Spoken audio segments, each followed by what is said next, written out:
Good day, ladies and gentlemen. My name is Ram Venkatadri. I'm a global marketing manager with Paul Corporation, and my responsibility is in the petrochemical and chemical business.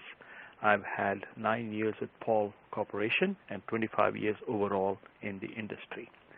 Today, we are going to be talking about removal of contaminants in gas feeds as well as liquid feeds, and we will give you examples from the petrochemical and chemical industry.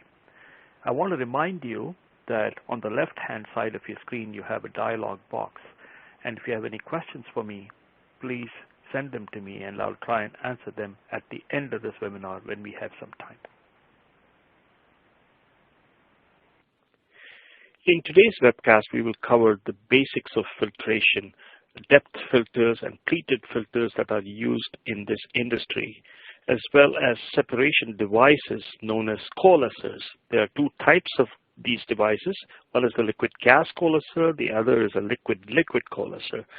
After that, I'll show you some examples of how rental skids can be used, and they incorporate both filters and coalescers, and they're great for startup purposes. And after this, there'll be some examples shown, case studies on gas feeds which have solids and hydrocarbons in them. Black powder is a particular type of contaminant in gas feeds. How do we remove black powder in ethylene plants and in ammonia plants? Followed by how do we remove water from liquid feeds such as naphtha or liquid propane, which is common in propane dehydrogenation plants. And finally, an example of water removal in cumene and phenol plants. Let's talk now about particle filters, different types, as well as these separation devices called coalescers. This is an example of a depth filter where filtration is occurring along various layers of the depth of the filter. The flow is from outside to inside. So in your picture, the flow is from the left to the right. Initially, you see as the gas or liquid that is being filtered flows through the depth filter, it encounters very large size pores. And then there's a tapered pore structure. The pores become narrower and narrower. And so you capture particles of various sizes, large and small, along the depth of the filter. And that's how a depth filter behaves. In this particular case, there is no core in this depth filter, so we call it a coreless. At the bottom, you see a typical example of how a depth filter works. You see at the end of the process, when terminal pressure drop is reached, you dispose of the filter. At that time, it is covered with solids that is coming from the gas or the liquid. Now we'll talk about pleated filters. The higher the surface area of filtration, the lower is the pressure drop across the filters. So the idea in pleating these filters is to have the lowest pressure drop on the filters. On the left-hand side, you see what we call a fan pleat filter. It has a pretty high surface area of 54 square feet. In this case, the flow is from outside to inside. And a typical filter media here would be epoxy cellulose. It can also be made of glass fiber. The epoxy cellulose can withstand a high temperature of up to 275 degrees Fahrenheit and is good for hot water filtration. Now, on the right-hand side, you see a specially designed crescent-shaped pleated filter known as UltiPleat. It leverages Paul's patented filtration technology to maximize the surface area of the filter. One such filter can replace as many as 30 depth filters. Here, the flow pattern is inside to out, so the contaminants that are being captured are all contained within the filter. Here you see an example of what Paul describes as a cyclofilter. It's very commonly used in areas like the Middle East for gas filtration, and the gases have very high total suspended solids, higher than 5 ppm or 5 milligram per liter. Here you see a combination of a cyclone with a disposable filter. The cyclone is pink in color and the disposable filter is green in color. What happens is the gas is first sent through the cyclone, where particles greater than 7 microns are removed at the bottom of the cyclone, and particles which are less than 7 microns go into the overhead of the cyclone, and then they go straight into the depth filter, which is the disposable filter. And now the load to the depth filter is much less, and it can handle it, and you have to periodically replace the cartridge of the depth filter while the cyclone continues to work. This is, again, typically used with very high solid content in the gas and not commonly seen in ethylene gas feeds. This slide describes the basic principles of coalescence. Let's say you have an oil droplet in an aerosol form flowing in a gas stream, or you have an oil droplet in a water emulsion, and you want to separate these. So what happens as the first step, the droplet is captured on the coalescer media. These droplets are usually very fine in size, 0.1 microns or so, and this is where the coalescence technology is superior to the conventional devices such as vein packs and mesh pad. Once these droplets are captured, they grow in size as they go through the various layers of the coalescer. And then in the third step, they are released from the coalescer media as a very large drop. And then finally, they are separated either by gravity or by a barrier method known as a separator. Here's a pictorial representation of how a coalescer would work. You have a gas stream, let us say, flowing from the left-hand side to the right-hand side of the picture. The gas would have contaminants such as what you see in the yellow rectangles. Those are the solids which are corrosion products in the gas. Then you have the oil droplets, which are very fine, and they are shown as blue circles. And so you have to remove the solids as well as the gas droplets. Now, the solids have to be filtered out before they reach the coalescer stage. So you have a pre-filtration step. After that, you want to remove the oil droplet. It's captured in the primary coalescence stage as a very fine droplet. As it goes to the right-hand side of the picture, the layers become larger and larger, and the droplet of oil grows large in size, almost to 1 millimeter in diameter. And then as it exits the coalescer, it drops down by gravity. And that's how you effect the separation. This slide shows a comparison of various mechanical devices and at what range they are effective. Everybody knows how a knockout drum works. If your contaminant is large in size, greater than 300 micron, a knockout drum would be pretty effective. But if your droplet that you want to remove is very fine in size, let's say 5 to 10 microns, then you need separation devices such as cyclones or vein pack or demister pad. However, the problem nowadays seems to be that the droplet that you want to remove is very fine in size, 0.1 microns or so. In that case, you need a high efficiency coalescer. Sometimes if the contaminant loading is very high, you need a combination of, let's say, a demister pad with a high efficiency coalescer. Here you see a picture of a vertical liquid gas coalescer. The elements of the coalescer are packed vertically in the housing. In this case, the dirty gas will come in from the bottom, from the left-hand side, and the dirty gas will contain oil droplets or hydrocarbon droplets that you want to remove, these droplets being very fine in size. As they go into the coalescer and they go around the bend at the bottom, some of the liquid drops out and collected in the drain at the bottom. Then it goes through the coalescer elements as it goes up, and it goes from inside to outside of the coalescer, and the droplets become larger and larger, and then they drop down by gravity. And again, they are collected in the bottom sump as a liquid. then the clean gas goes out at the very top. You can actually measure how much hydrocarbon there is in the incoming gas and the outgoing gas. The outgoing gas should have less than 1 ppm or undetectable levels of hydrocarbon.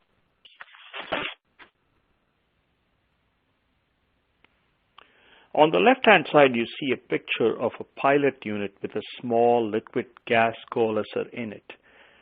They simulate the performance of commercial units very well. The data that you get in these pilot units can be used to scale up to a commercial size. These small units are taken to customer sites and used to demonstrate the efficacy of a coalescer in removing impurities. They operate on a slipstream in the plant at very low flow rates. A typical example would be to remove water droplets from dirty fuel gas. Now on the right-hand side, you see a commercial scale coalescer, and it's vertically mounted.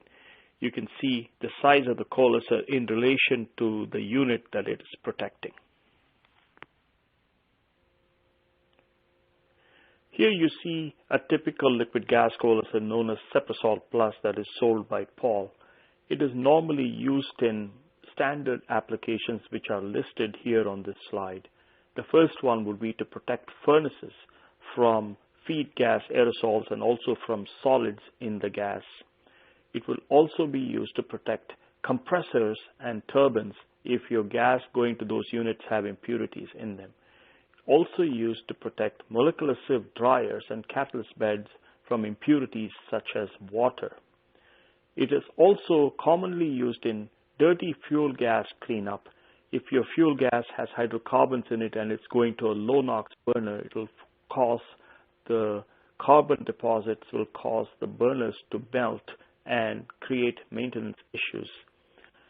This coalescer is fairly large diameter, 6 inches and 40 inches in length, and can handle a wide variety of contaminant loading.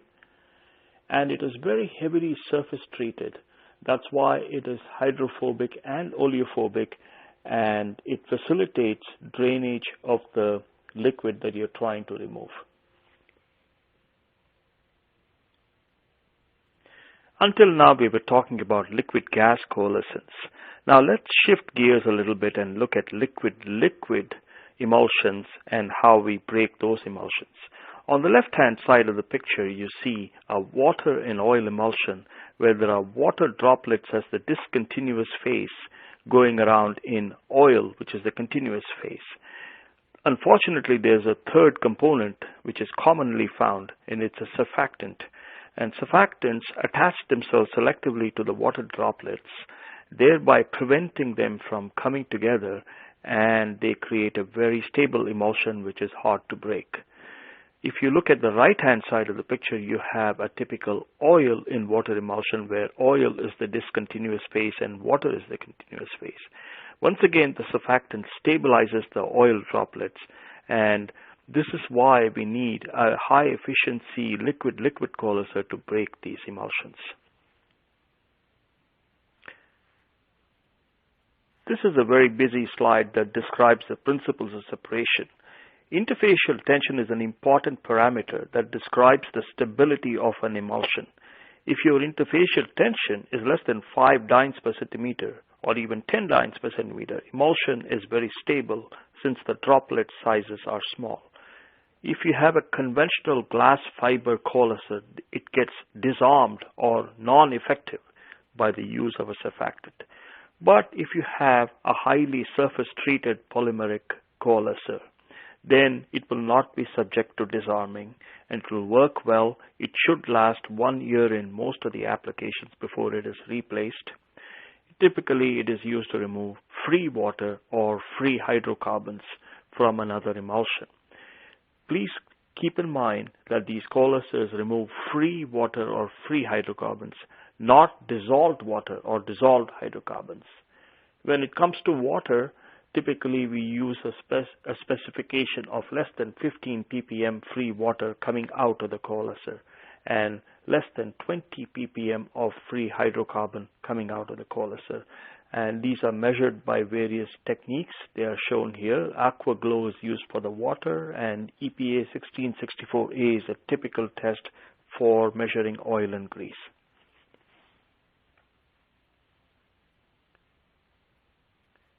This is a typical configuration for a liquid-liquid coalescer, which is a pre-filter followed by the coalescer. A pre-filter is always required because it stops the particulate matter, the solids, from going into the coalescer and blocking the pores of the coalescer.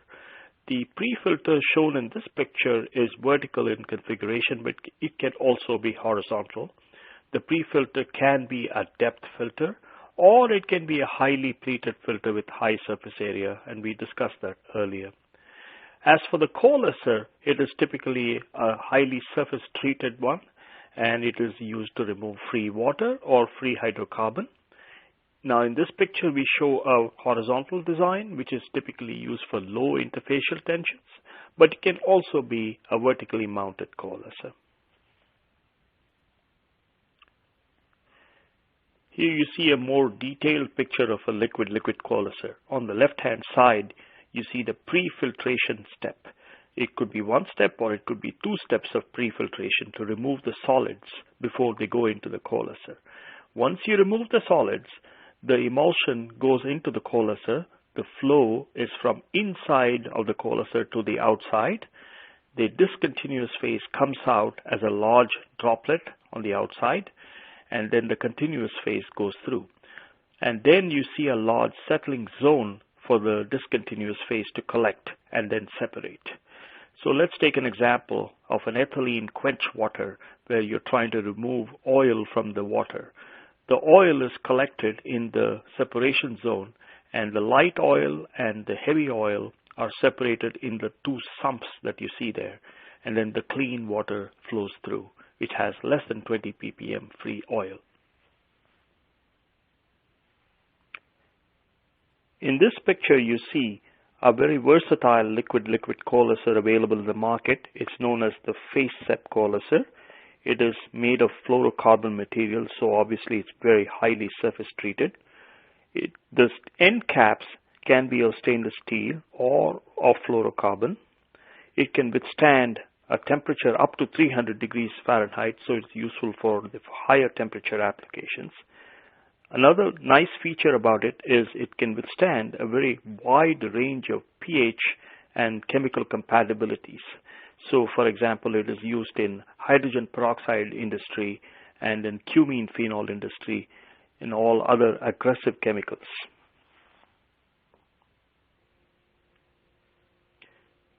Here you're looking at another versatile liquid-liquid coalescer family known as AquaSep. The top one on the list is AquaSep Plus. It is made of polyester polymeric material. It can take temperatures up to 140 degrees Fahrenheit, which means essentially it's used for the lower temperature applications. Its advantage is it can break very stable emulsions, and interfacial tensions as low as 1 dyne per centimeter can be handled with this coalescer. It requires a 2 micron fine pre-filter. The next one on the list is the AquaSep XS coalescer. Its advantage is that it can handle very high flux rates, which means that you require smaller number of elements to do the same job, and so your housing is also much smaller and much more economical. It's also made of polyester. What you see here are the latest offerings from Paul to the industry. These are rental skids. So what you see on top is a 7-round Ultiplete high flow filtration platform, which is skid mounted. Now these rental skids are particularly useful during startup or after turnaround when solid contents in the gas or liquid tends to be very high.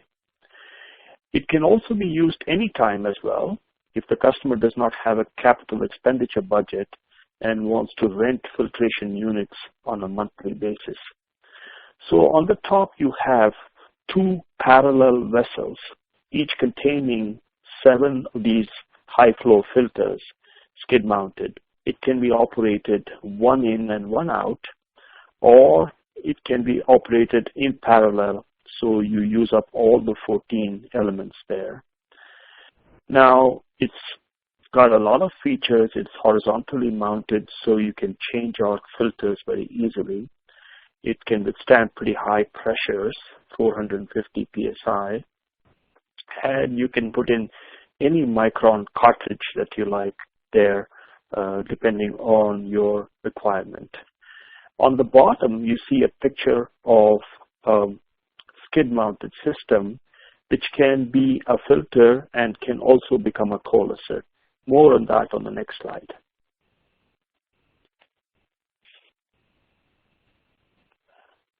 Here you see a skid-mounted system which can be used as a filter housing or as a coalescer housing. It can handle very high flow rates up to 600 cubic meter per hour and can accommodate as many as 19 high flow filter cartridges which are plated. If you want to use it as a coalescer, you simply have to alter the tube sheet to accommodate the coalescer cartridges. This change has to be done in a shop and not in the plant. But it can take high flow rates. You can use it to handle any kind of contaminant to remove solids. It can also be used as a coalescer to break the emulsion.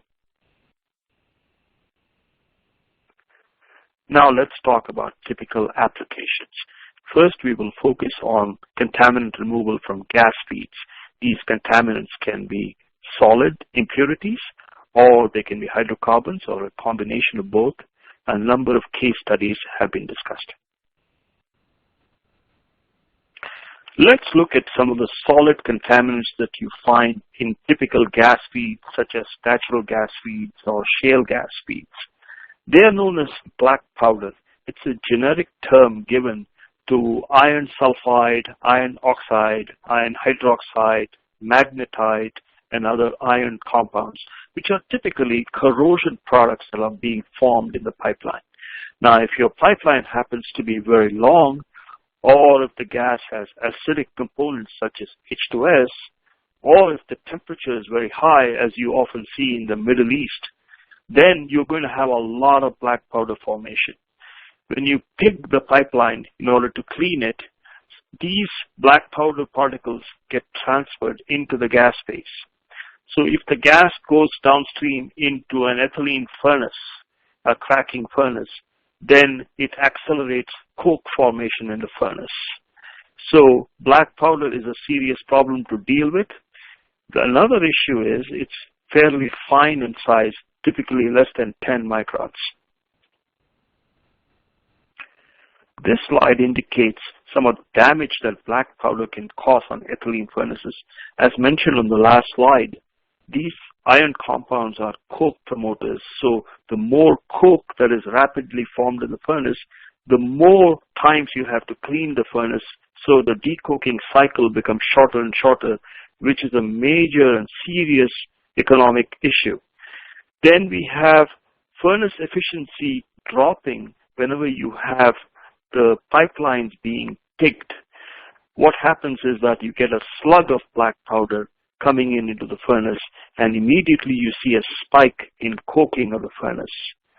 Now, if the problem is very bad, it can lead to incomplete combustion in the furnace, and that results in off-spec products and the formation of carbon monoxide, which is a poison and it should be avoided. Ultimately, the damage could be so bad that you will need to replace the tubes in the convection or radiation section of the furnace. In this slide, we show you 4 different platforms, which are 4 different solutions to the black powder and other contaminants in the gas feeds.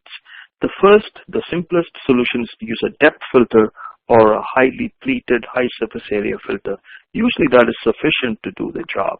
However, if you have very high solid loadings in your gas, then you would need a cyclofilter, which is a combination of a cyclone followed by the cartridge filter, as we discussed earlier. Now, that system is more common in the Middle East. However, if your gas stream has got not only black powder, but it has water and hydrocarbons, then you would need a liquid gas coalescer to do the job. Now, there is a rare case if you have the gas in a highly compressed state or in a supercritical state, which means it's actually a liquid, and it also happens to have water and hydrocarbons other than black powder, then you would need a liquid coalescer to remove the water and hydrocarbons. This is a fairly rare case. In this case study, we saw for the first time how black powder impacts furnaces. This was in a small gas cracker in Australia. The flow was 9,250 million square feet per day of gas at 68 degrees Fahrenheit. We found that the furnace runtime dropped as much as 70% when the pipelines were being picked and black powder started coming into the furnace. It also resulted in high carbon monoxide levels.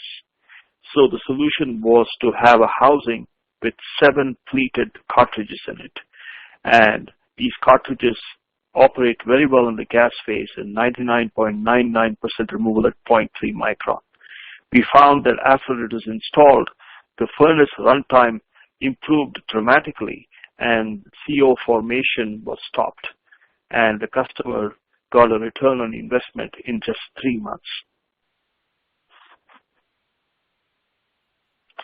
On this slide, you see an example of black powder mitigation in a Middle East ethylene plant, which was making 1 million ton per year of ethylene, a very large world-scale plant. This plant was 100% gas cracker. It was commissioned in 2010, and you can see that the flow rates of the ethane gas into the furnace were very high, 135 million standard cubic feet per day at high pressure and high temperature. So the solution was to install 19 coreless polypropylene depth filters in a housing to stop the black powder. Now, the performance was not very good in the beginning because there was so much solids in the pipeline.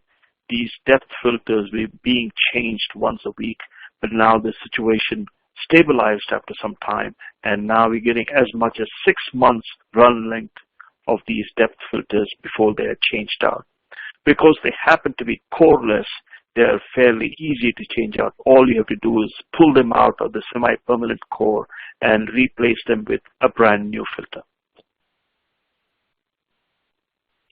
Here's an example of a supercritical ethane feed where the ethane gas was subjected to very high pressures and temperatures. This is also from the Middle East. The flow rate to this ethylene plant was a very large 137 million standard cubic feet per day, and the ethane gas was supercritical. Luckily, it did not have any water or hydrocarbons. It just had to deal with the black powder solid. Initially, we installed 42 elements of a pleated glass fiber filter to capture these solids. Now, we found that it was insufficient to handle the very high solid contamination because these filters were being changed every 1 to 2 weeks. Ultimately, we had to install a cyclofilter in the pipeline leading to the ethylene plant, and that took care of most of the contaminants, so the load to the filters was less, and then the performance improved, and the life was 3 to 6 months. Now we have increased it from 42 elements to 140 elements per vessel, and that has resulted in a further improvement in the operations. Here's an example of a problem that we experienced in an ammonia plant in the Middle East. The feedstock for the ammonia plant is natural gas, and it undergoes some processing steps. First step is to remove the sulfur in the hydrodesulfurization reactor. Then it goes into a reformer where it is reacted with steam to make hydrogen as one of the main products. In this case, we found that there was an increase in pressure drop across the hydrodesulfurization reactor as well as the reformer. Further, the compressors downstream also experienced failure from these contaminants. When we looked at the natural gas for its constituents, we found very high levels of black powder corrosion products as well as glycol. The problem was so bad that it resulted in 3 to 5 days of the shutdown of the plant, costing them $4.4 million, which is a catastrophic failure. Finally, the reformer tubes themselves had to be replaced due to corrosion, and they were useless, so they had to be replaced. The solution to the problem lay in installing cartridge filters to remove the black powder and liquid gas coalescers to remove the glycol contaminant in the gas. You can see on the top of the slide that there are coreless depth filters. 30 of them were installed per vessel, and there were 2 vessels operating in parallel. The top right-hand side shows a picture of these cartridges after they were pulled out. It is full of black powder. On the bottom of the picture, you see the Cepasol Plus liquid gas coalescer. There were 12 of them installed in one vessel, and there were 2 vessels. And they really improved the performance by removing the glycol contaminant in there. Pretty soon after these things were installed there was a dramatic improvement in the performance. Failures were eliminated. These cartridge filters now last 6 to 9 months, and the liquid gas coalescer cartridges last about 1 year. Now we will move on to the second application in this webinar, which is the removal of contaminants from liquid feeds. A number of examples will be shown. Let's look at some of the problems in handling feed naphtha. When it comes by barge or by ship, it comes in with a lot of corrosion products, which are solids, and water. Sometimes slugs of water are seen in this naphtha. The way they handle it is they send it into a settling drum or a settling tank before the ethylene furnace, and it removes most of the solids and water, but not all of it. The problem with the water is that it has sodium from the brine, and sodium is a coke promoter in the furnace. So what will be the effect of the contaminants? It will be very similar to what we have seen earlier. These corrosion products as well as sodium will accelerate the coke formation in the furnace, decreasing run length times. And as we discussed earlier, they form off-spec products and incomplete combustion products such as carbon monoxide. And if the situation is bad, it may result in the furnace tubes being changed. Here you see an example of a commercial installation to remove corrosion products and water from feed naphtha. This is in an ethylene plant in Western Europe, and the flow rate of the naphtha is about 200 tons per hour. The naphtha comes in from the left-hand side of the screen. It goes into a pre-filter which removes the corrosion solids. Then it goes into a liquid coalescer, which in this case is standing up vertically, so it's the vertical design. The coalescer removes the free water in the naphtha down to less than 15 parts per million. So now the naphtha has been cleaned up of all its contaminants, and it goes into the ethylene cracking furnace, and it gives very good performance there. On this slide, you see an example of a case study from a Dow ethylene cracking plant located in the USA. They had feed naphtha going in at a very high flow rate, 2,900 gallons per minute, which is the entire feed to the plant going to multiple furnaces. The furnace runtime was quite short. It was only 40 days because of the contaminants in the naphtha, the solids as well as the water. After we established the Paul filtration and separation devices there, the pre-filter as well as the coalescer, the furnace runtime improved significantly from 40 days to 55 days, and the plant saved $2 million per year because we eliminated all the losses, and the payback was less than 10 months. All of this information is contained in a paper that was jointly published by Paul and Dow Chemicals, and I'll be glad to send you a copy of the paper with all the details.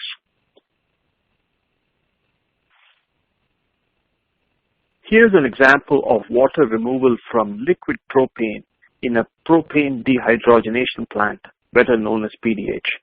In this process, propane is dehydrogenated to form propylene and hydrogen in a dehydrogenation reactor. Before you send it to this reactor, you want to remove the excess water in the propane, or all the water in the propane if possible, with a molecular sieve dryer. If you have too much free water going into the molecular sieve dryer, it affects the performance of the dryer and creates a lot of operational problems and losses. So the idea here is to remove that free water. And you do that by passing it through a pre-filter, which removes any solids in the liquid propane, and then a liquid-liquid coalescer, which can be vertical or horizontal, and that removes the free water down to 15 ppm, so the molecular sieve dryer is now operating very well.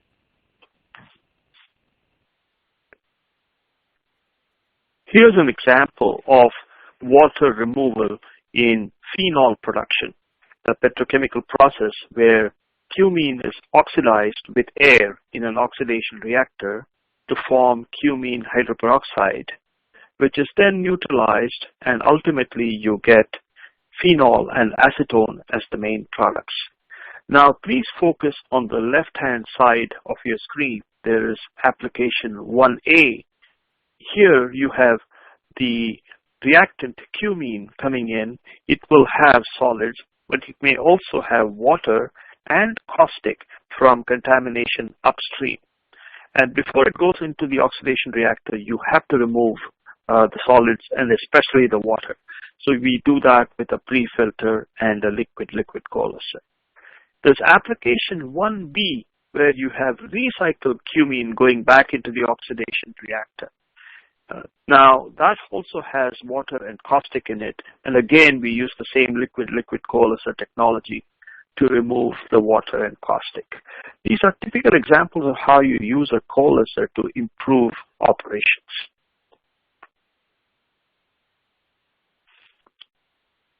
Now we have come to the end of this webinar, and I wanted to share with you my contact information. You see my name there, as well as my email and telephone numbers.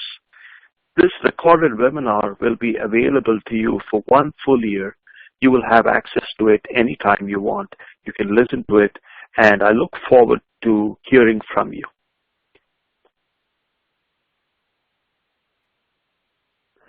Now, the floor is open to questions.